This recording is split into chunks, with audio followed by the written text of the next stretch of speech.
From staring too long at trees, I have become a tree, and my long tree feet have dug in the ground large venom sacs, high cities of bone.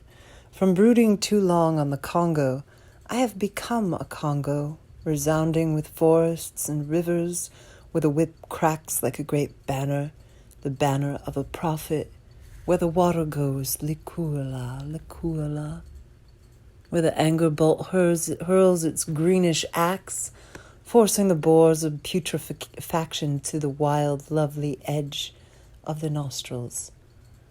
At the end of daybreak, the sun which hacks and spits up its lungs, at the end of daybreak, a slow gate of sand, a slow gate of gauze, a slow gate of corn kernels.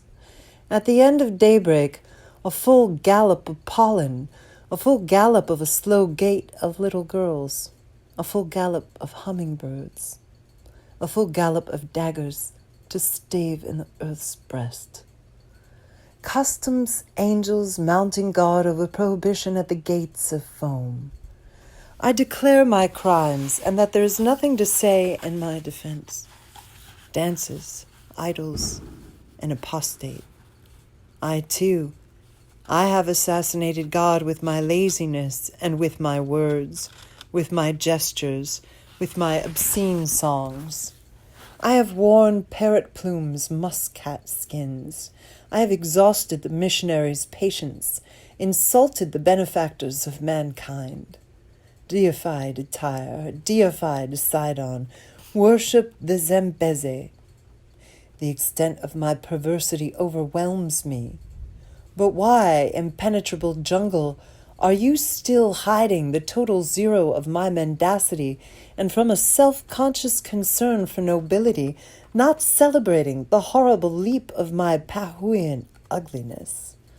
Vumruah, Vumruah, to charm the snakes, to conjure the dead, Vumruah, to compel the rain, to turn back the tidal tides, Varhuma, oh, to keep the shade from moving, Varua, that my own skies may open.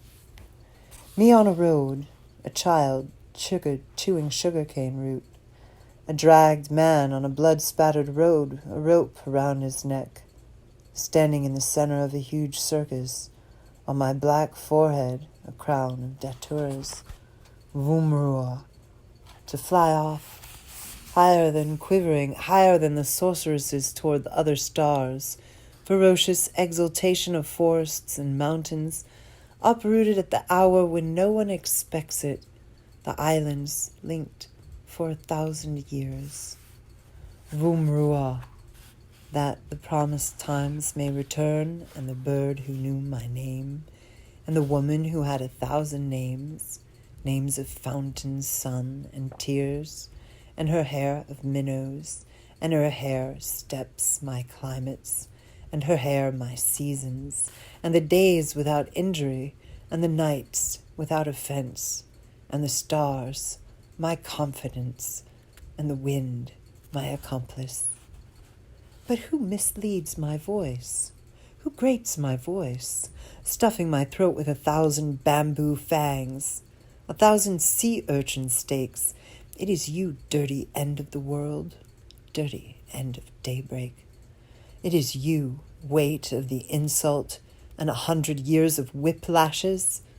It is you, 100 years of my patience, 100 years of my effort simply to stay alive.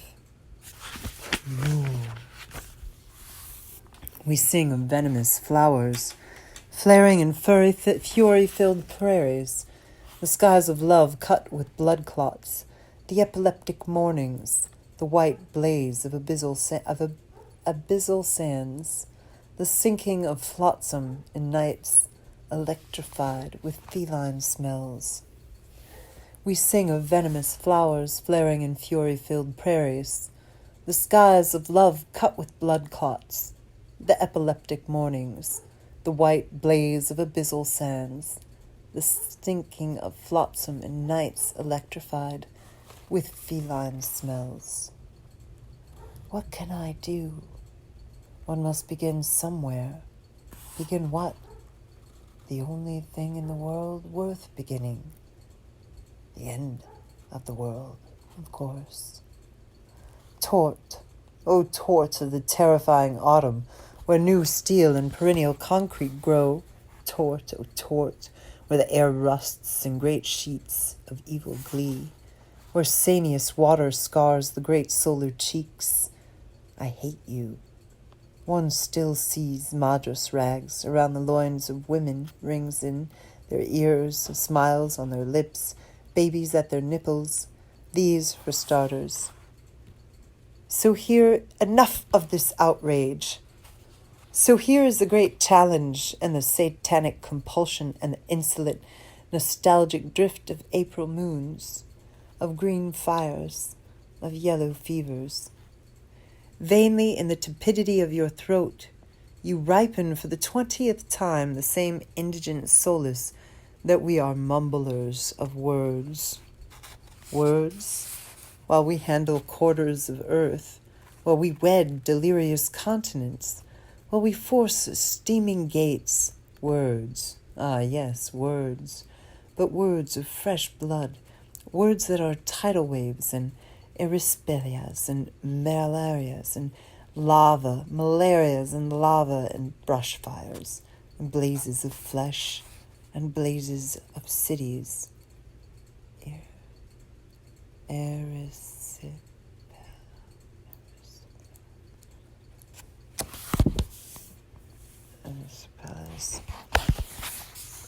Tidal waves and erysipelas and malarias and lava and brush fires and blazes of flesh and blazes of cities. Know this, the only game I play is the millennium. The only game I play is the great fear. Put up with me. I won't put up with you. Sometimes you see me with a great display of brains, snap up a cloud too red, or a caress of rain, or a prelude of wind. Don't fool yourself. I'm forcing the vitelline membrane that separates me from myself. I am forcing the great waters which girdle me with blood. I, and I alone, choose a seat on the last train of the last surge of the last tidal wave. I, and I alone, make contact with the latest anguish. I, and oh, only I, secure through a straw the first drops of virginal milk. And now, a last boo to the sun, not strong enough to inebriate my very tough head, to the mealy night with its golden hatchings of erratic fireflies, to the shock of hair trembling at the very top of the cliff, where the wind leaps in bursts of salty cavalries. I clearly read in my pulse that for me, exoticism is no provender, leaving Europe utterly twisted with screams, the silent currents of despair, leaving timid Europe, which collects and proudly overrates itself. I summon this egotism beautiful and bold, and my ploughing reminds me of an implacable cutwater. So much blood in my memory. In my memory are lagoons. They are covered with death's heads. They are not covered with water lilies. In my memory are lagoons. No women's loincloths spread out on their shoes. My memory is encircled with blood. My memory as a belt of corpses, and machine gun fire of rum barrels brilliantly sprinkling our ignominious revolts, amorous glances swooning from having swigged too much ferocious freedom. Niggers are all alike, I tell you. Vices, all the vices. Believe you me, nigger smell. That's what makes cane grow. Remember the old saying, feed a nigger and you feed him? Among rocking chairs, contemplating the voluptuousness of quirts, I circle about, an unappeased filly, or else quite simply, as they like to think of us, cheerfully obscene, completely nuts about jazz to cover their extreme boredom. I can boogie-woogie, do the lindy hop and tap dance, and for a special treat, the muting of our cries muffled with wah-wah.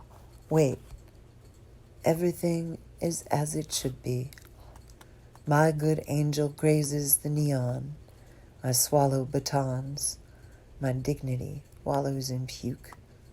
Sun, angel sun, curly angel of the sun, for a leap beyond the sweet and greenish treading of the waters of objection. But I approached the wrong sorcerer. On this exorcised earth, cast adrift from its pernicious, malignant purpose, this voice that cries, little by little hoarse, vainly, vainly hoarse. And there remains only the accumulated droppings of our lies, and they do not respond. What madness to dream up a marvelous caper above the baseness. Oh yes, the whites are great warriors. Hosanna to the master and the nigger gelder. Victory, victory, I tell you. The defeated are content. Joyous stenches and songs of mud. By a sudden and beneficent inner revolution, I now honor my repugnant ugliness. On Midsummer Day, as soon as the first shadows fall on the village of Gros Morne, hundreds of horse-dealers gather on Rue de Profundis, a name at least honest enough to announce an onrush from the shoals of death. And it truly is from death, from its 1,000 petty local forms, craving unsatisfied by paragraphs and tipsy bondage to the distilleries, that the astonishing cavalry of impetuous nags surges unfenced toward the great life. What galloping, what neighing, what sincere urinating, what prodigious droppings! A fine horse, difficult to mount, a proud mare, sensitive to the spur, a fearless foal, superbly pasturned. And the shrewd fellow whose waistcoat displays a proud watch chain, palms off, instead of full udders, youthful metal and genuine contours, either the systematic puffiness from obliging wasps, or the obscene stings from ginger, or the helpful distribution of several gallons of sugared water. I refuse to pass off my puffiness for authentic glory, and I laugh at my former childish fantasies. No, we've never been Amazons of the king of Dahomey, nor princes of Ghana with 800 camels, nor wise men in Timbuktu under Askia the Great, nor the architects of Djenné, nor Madis, nor warriors. We don't feel under our armpit the itch of those who in the old days carried a lance. And since I have sworn to leave nothing out of our history, I, who love nothing better than a sheep grazing his own afternoon shadow, I may well confess that we were at all times pretty mediocre dishwashers, shoeblacks without ambition, at best conscientious sorcerers, and the only unquestionable record that we broke was that of endurance under the Chakotay. And this land screamed for centuries that we are bestial brutes, that the human pulse stops at the gate of the barracoon, that we are walking compost, hideously promising tender cane and silky cotton, that they would brand us with red-hot irons, and we would sleep in our excrement, and they would sell us on the town square, and an ell of English cloth and salted meat from Ireland cost less than we did. And this land was calm, tranquil, repeating that the Spirit of the Lord was in its acts. We, the vomit of slave ships, we, the venery of the Calabars, what? Plug up our ears. We, so drunk on jeers and inhaled fog, that we rode the roll to death. Forgive us, fraternal whirlwind. I hear coming up from the hold the enchained curses, the gasps of the dying, the noise of someone thrown into a sea, the baying of a woman in labor, the scrape of fingernails seeking throats, the flouts of whips, the seething of vermin amid the weariness. Nothing could ever lift us toward a noble, hopeless adventure. So be it. So be it. I am of no nationality recognized by the Chancellors.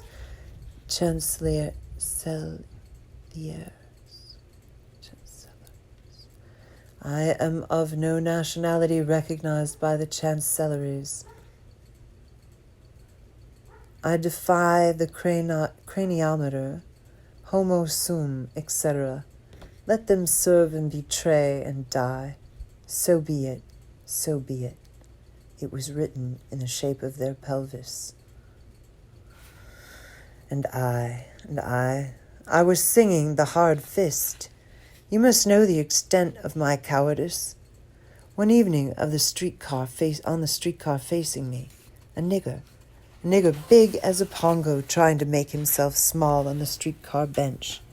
He was trying to leave behind on this grimy bench his gigantic legs and his trembling, famished boxer hands. And everything had left him was leaving him. His nose, which looked like a drifting peninsula, and even his negritude discolored as a result of untiring tawing. And the tar was poverty, a big, unexpected, lop-eared bat whose claw marks in his face had scabbed over into crusty islands. Or rather, poverty was, like a tireless worker, laboring on some hideous cartouche. One could easily see how that industrious and malevolent thumb had kneaded bumps into his brow, bored two bizarre parallel tunnels in his nose, over-exaggerated his lips, and in a masterpiece of caricature, planed, polished, and varnished the tiniest, cutest little ear in all creation. He was a gangly nigger, without rhythm or measure, a nigger whose eyes rolled a bloodshot weariness, a shameless nigger, and his toes sneered in a rather stinking way at the bottom of the yawning lair of his shoes. Poverty, without any question, had knocked itself out to finish him off. It had dug the socket, had painted it with a rouge of dust mixed with rheum. It had stretched an empty space between the solid hinge of the jaw and bone of an old tarnished cheek, had planted over it the small, shiny stakes of a 2 or 3 day beard, had panicked his heart, bent his back. And the whole thing added up to a perfectly hideous nigger, a grouchy nigger, a melancholy nigger, a slouched nigger, his hands joint in prayer on a knobbly stick, a nigger shrouded in an old threadbare coat, comical and ugly, with some women behind me sneering at him. He was comical and ugly for sure. I displayed a big complicitous smile, my cowardice rediscovered. Hail to 3 centuries which uphold my civil rights and my minimized blood, my heroism, what a farce. This town fits me to a T, and my soul is lying down like this town in its refuse and mud. This town, my face of mud. From my face I demand the vivid homage of spit. So being what we are, ours, the warrior thrust, the triumphant knee, the well-plowed plains of the future, look, I'd rather admit to uninhibited ravings, my heart and my brain like a drunken knee. My star now, the funeral menfinial.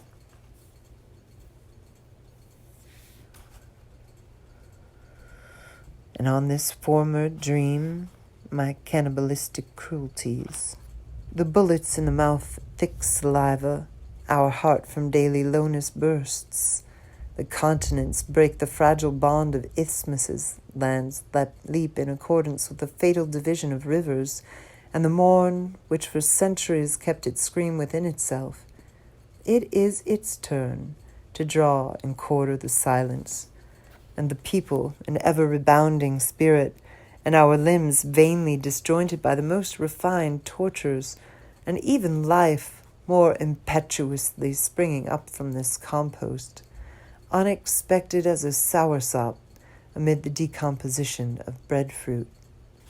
On this dream so old in me, my cannibalistic cruelties, I was hiding behind a stupid vanity. Destiny called me. I was hiding behind it, and suddenly there was a man on the ground.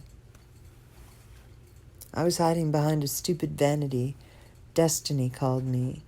I was hiding behind it, and suddenly there was a man on the ground, his feeble defenses scattered, his sacred maxims trampled underfoot, his pedantic rhetoric oozing air through each wound. There is a man on the ground, and his soul is almost naked. And destiny triumphs in watching this soul, which defied its metamorphosis in the ancestral slough.